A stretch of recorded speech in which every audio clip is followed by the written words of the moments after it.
Cry aloud, spare not, lift up thy voice like a trumpet, and shew my people their transgression, and the house of Jacob their sins.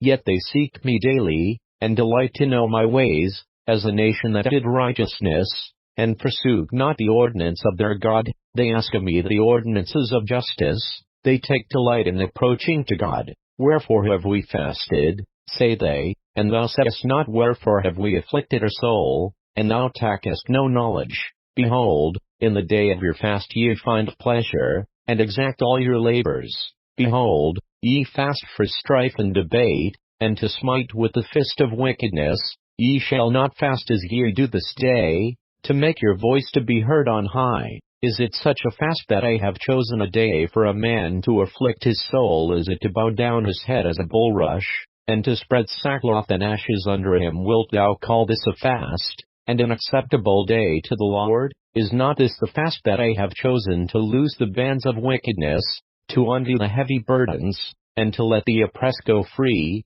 and that ye break every yoke? Is it not to deal thy bread to the hungry, and that thou bring the poor that are cast out to thy house? When thou seest the naked, that thou cover him, and that thou hide not thyself from thine own flesh?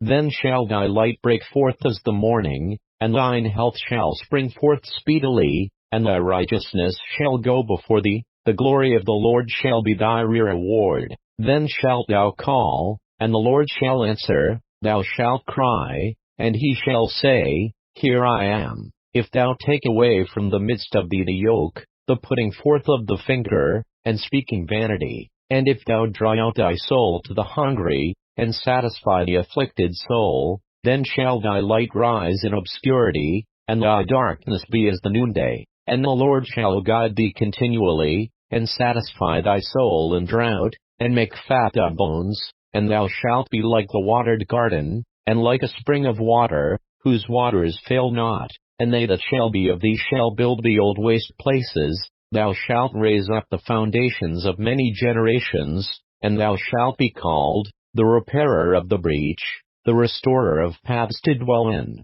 If thou turn away thy foot from the Sabbath, from doing thy pleasure on my holy day, and call the Sabbath a delight, the holy of the Lord, honorable, and shalt honor him, not doing thine own ways, nor finding thine own pleasure, nor speaking thine own words, then shalt thou delight thyself in the Lord, and I will cause thee to ride upon the high places of the earth, and feed thee with the heritage of Jacob thy father, for the mouth of the Lord hath spoken it.